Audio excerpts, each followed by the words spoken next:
Hello everyone, I hope कि आप सभी अच्छे होंगे। इस वीडियो में हम डिस्कस करेंगे NCERT text book question answer chapter sexual reproduction in flowering plant. तो आइए देखते हैं क्वेश्चन नंबर 13, डिफरेंशिएट बिटवीन। तो ए पार्ट में पूछा गया हाइपोकोटाइल एंड एपिकोटाइल के बीच में डिफरेंस।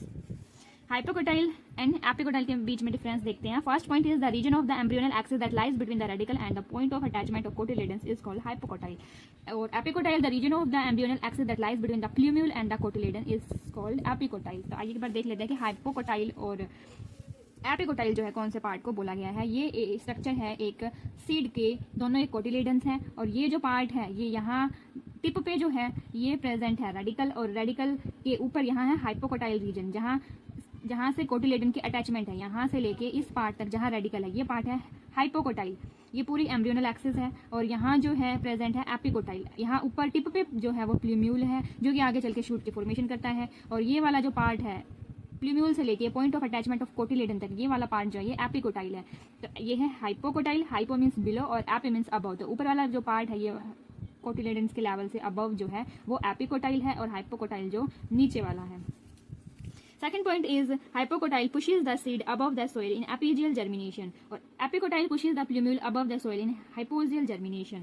तो एपिजियल जर्मिनेशन में क्या होता है, जब कोटिलेडन जो है अबव द सॉइल लेवल से ऊपर होते हैं दोनों कोटिलेडन जो है वो होता है एपिजियल जर्मिनेशन। और हाइपोजियल जर्मिनेशन में क्या है, जब कोटिलेडन जो है वो बिलो द सॉइल लेवल होते हैं। तो ये यूजुअली फीचर है डाइकोट सीड्स का, ये है फीचर मोनोकोट सीड का। तो इसमें जो है हाइपोजियल जर्मिनेशन में जो है और एपिजियल जर्मिनेशन में हेल्प करते हैं हाइपोकोटाइल। तो क्या करता है हाइपोकोटाइल, ये वाला जो पार्ट है सीड को above the soil level push करता है। ये हाइपोकोटाइल वाला पार्ट है पूरे सीड को जो है पुश करेगा, जिसकी वजह से जो है ये cotyledons above the soil level आ जाएंगे। और हाइपोजियल जर्मिनेशन में क्या होगा, जो ये एपिकोटाइल है ये प्लूम्यूल को पुश करेगा। यहाँ जो प्लूम्यूल है जिसकी वजह से शूट की फॉर्मेशन होगी ये उसको अबव पुश करेगा, तो ये हो जाएगा हाइपोजियल जर्मिनेशन, जिसकी वजह से क्या हो जाएगा ये एक कोटिलेडन जो है ये नीचे ही रह जाएगा और ये फिर कहलाएगा hypogeal germination. Third point is it is an important component of embryonic root system.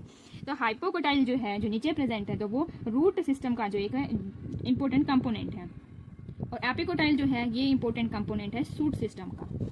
B part जो है वो है difference between coleoptile and coleorhiza. Coleoptile में देखते हैं the shoot apex and few leaf primordia are enclosed in a hollow foliar structure in epicotyl region in monocots and is called coleoptile. तो coleoptile में क्या है, जो शूट अपेक्स है वो जो है वो उसको एक होलो स्ट्रक्चर इनक्लोज करके रखती है, उसको बोला जाता है कोलियोप्टाइल। और कोलियोराइजा में जो है रेडिकल और रूट कैप को जो है उसको इनक्लोज करके रखती है एक शीथ, जिसको कि बोलते हैं कोलियोरहिजा। रहिजा वर्ड जो है एसोसिएटेड है वो है रूट्स के साथ। Second point is it comes out of the soil. Coleoptile जो है क्योंकि उसको जो है शूट फॉर्मेशन उसके बाद जो होनी है तो इसलिए ये पार्ट जो है ये अबव द सोइल आ जाता है, और कोलियोराइजा में जो है ये पार्ट है it remains inside the soil. Third point is it emerges from the soil, turns green and carries out photosynthesis. तो ये जो पार्ट है कोलियोप्टाइल ये ग्रीन होता है, जिस वजह से ये फोटोसिंथेसिस की प्रोसेस कैरी करता है। कोलियोराइजा में क्या है, it remains in the soil and is non green in colour. तो ये पार्ट जो है इसका सोइल में रहता है, तो इस वजह से जो है ये नॉन ग्रीन पार्ट है एंड फोटोसिंथेसिस भी नहीं करेगा। नेक्स्ट सी पार्ट में differentiate between integument and टेस्टा। Integument और टेस्टा के बीच में डिफरेंस क्लियर करना है। इट इज दैट इंटेगुमेंट जो है it is the clear protective covering of ovule. तो ये ओव्यूल की जो है प्रोटेक्टिव कवरिंग है। इंटेगुमेंट आउटर इंटेगुमेंट और इनर इंटेगुमेंट जो है यूजुअली आपने सुने होंगे। टेस्टा में क्या है, it is the protective covering of seed. तो टेस्टा जो है सीड की कवरिंग है। Integument it is thin and living. तो इंटेगुमेंट जो है वो थिन होती है और लिविंग होती है, जबकि टेस्टा जो है वो थिक और डेड होती है। Third point is it is part of pre fertilisation. तो इंटेगुमेंट जो है वो प्री फर्टिलाइजेशन का एक पार्ट है, क्योंकि ये एक ओव्यूल की स्ट्रक्चर में एक पार्ट का नाम है, और ये जो है टेस्टा ये पोस्ट फर्टिलाइजेशन का एक पार्ट है। Next is D part, differentiate between perisperm and pericarp. First point is it represent persistent remains of nucellus in the seed. Nucellus जो है एम्ब्रियो सैक के बाहर जो है एक प्रोटेक्टिव या न्यूट्रिशियस जो है एक टिश्यू का ग्रुप होता है। पेरिस्पर्म जो कि बाद में फॉर्म कर देता है। पेरिकार्प है it represent the wall of the fruit की जो वॉल है formed by the ovarian wall, जो कि ओवरी की वॉल से बनती है, तो वो होता है pericarp. Second point is it represent a part that belong to seed. Perisperm जो है एक ऐसा पार्ट है जो कि एक सीड के अंदर जो है उसका पार्ट प्रेजेंट है। It is a part that belong to fruit. Pericarp जो है वो फ्रूट का एक पार्ट है। Third point is it is usually dry. Perisperm जो है वो यूजुअली ड्राई होता है, लेकिन पेरिकार्प जो है वो ड्राई भी हो सकता है और फ्लैशी भी हो सकता है। Next is question number 14. Why is apple called a false fruit? Which part of the flower forms the fruit? Answer is false fruits are those fruits in which accessory floral parts also contribute to fruit formation. तो usually क्या होता है, जो ovary है वो part लेती है fruit formation में, लेकिन फॉल्स फ्रूट्स में क्या होता है, जो अदर एक्सेसरी फ्लोरल पार्ट्स होते हैं वो पार्ट लेते हैं फ्रूट फॉर्मेशन में. इसी तरह से एप्पल के केस में है, उसमें ओवरी जो है वो फ्रूट की फॉर्मेशन ना करके उसमें अदर जो पार्ट है यानी जो थैलेमस पार्ट जो है वो पार्टिसिपेट करता है इन द फ्रूट फॉर्मेशन, इसीलिए जो है एप्पल को फॉल्स फ्रूट बोला जाता है. In apple the thalamus contribute the fruit formation, so it is called a false fruit. Question number 14 is, why is apple called a false fruit? Which part of the flower forms the fruit? Answer is false fruits are those fruits in which accessory floral parts also contribute to fruit formation. The false fruit वो fruits होते हैं जिसमें जो है ovary जो है वो participate नहीं करती, जो फ्रूट की फॉर्मेशन है कोई और पार्ट जो है एक्सेसरी पार्ट जो है फ्लावर का वो हेल्प करता है इन फ्रूट फॉर्मेशन. इसी तरह से एप्पल के अंदर जो है उसमें ओवरी जो है वो फ्रूट की फॉर्मेशन ना करके थैलेमस जो है वो कंट्रीब्यूट करता है टू द फ्रूट फॉर्मेशन, इसलिए एप्पल को जो है फॉल्स फ्रूट बोला जाता है. तो सेकंड पार्ट में पूछा गया था कि which part of the flower form the fruit, की फ्लावर का कौन सा पार्ट जो है वो फ्रूट की फॉर्मेशन करता है नॉर्मली फ्रूट्स के अंदर. तो the fruit develops from the ovary. तो यूजुअली जो है फ्लावर के अंदर ओवरी जो है वो फॉर्मेशन करती है फ्रूट की. Next is question number 15.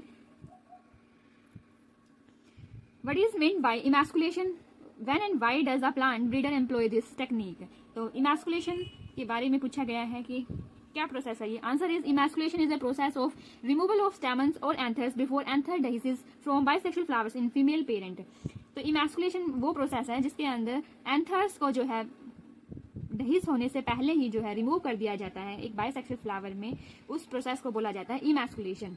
A plant breeder employs this technique in the bud condition before the anthers begin to differentiate. तो ये जो है टेक्निक जो है ब्रीडर जो है तब अप्लाई करते हैं जब जो फ्लावर है बड कंडीशन में हो और एंथर जो है वो डिफरेंशिएट ना हुए हो. It is required to prevent self pollination. और ये टेक्निक की जाती है ताकि उसके अंदर सेल्फ पोलिनेशन उस फ्लावर के अंदर जो है सेल्फ पोलिनेशन ना हो. और ये इसलिए भी ये टेक्निक अपनाई जाती है ब्रीडर्स के द्वारा कि कोई कंटामिनेशन या कोई फॉरेन पोलन जो है वो आके उस फ्लावर को जो है पोलिनेट ना कर दे, अनडिजायरेबल जो पोलन्स है वो आके ना स्टिक हो जाए स्टिग्मा के ऊपर. इस वजह से इमैस्कुलेशन की प्रोसेस की जाती है.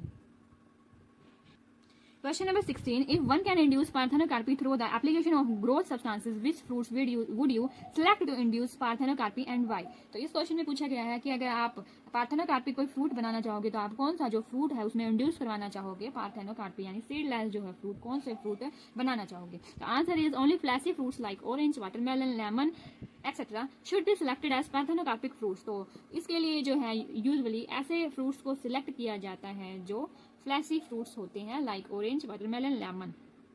Hair seeds of fruits are irritant during consumption. तो क्योंकि इनके सीड्स जो हैं इनके फ्रूट से कंजप्शन के दौरान जो है काफी इरिटेंट लगते हैं. So seeds are removed so as to make the fruits even more valuable. और साथ ही साथ जो है ये ज्यादा वैल्यूएबल हो जाएंगे, इनकी मार्केट वैल्यू जो है वो इंक्रीज हो जाएगी. It is easy to make fruit juices jams. और इनके फ्रूट्स और जैम्स बनाना भी आसान हो जाएंगे with seedless fruits. Question number 17 है explain the role of a tapetum in the formation of pollen grain wall.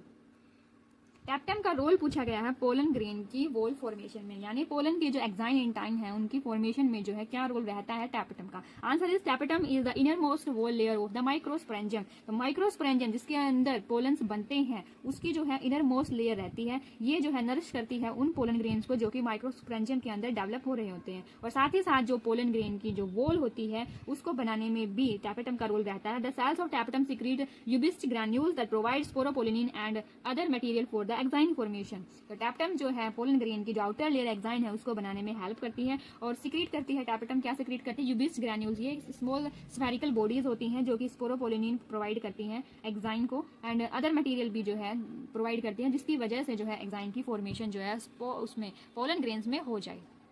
Next question is question number 18. What is apomixis and what is its importance. तो apomixis क्या होता है? ये एक type होती है asexual reproduction की जिसमें जो है मिमिक्स करता है ये प्रोसेस किसको? सेक्सुअल रिप्रोडक्शन को to form seeds without fertilization, कि बिना फर्टिलाइजेशन के ही सीड की फॉर्मेशन हो जाए. सेक्सुअल रिप्रोडक्शन में तो क्या होता है पहले जो है उसमें रिप्रोडक्शन की प्रोसेस होती है उसके बाद जाके जो है सीड की फॉर्मेशन होती है. लेकिन एपोमिक्सिस में विदाउट फर्टिलाइजेशन ही जो है सीड की फॉर्मेशन होती है. इसकी इंपॉर्टेंस क्या है? एपोमिक्टिक सीड्स जो होते हैं उसमें जो पेरेंटल कैरेक्टर्स होते हैं वो अगली जनरेशन में अगली प्रोजेनी में भी मेंटेन रहते हैं. और क्योंकि उनमें मियोसिस नहीं होती है तो वो कैरेक्टर सेपरेट नहीं होंगे, सेग्रीगेट नहीं होंगे.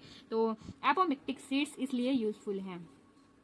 और दूसरा जो है जो डिजायर्ड हाइब्रिड सीड्स जो अगर एपोमिक्टिक बना लिए जाएं तो फार्मर्स उनको बार बार जो है यूज कर सकता है हाइब्रिड सीड को, कि उनमें फर्टिलाइजेशन के बिना ही सेम सीड की जो है नई जो क्रॉप है हर साल जो वो प्रोड्यूस कर सके।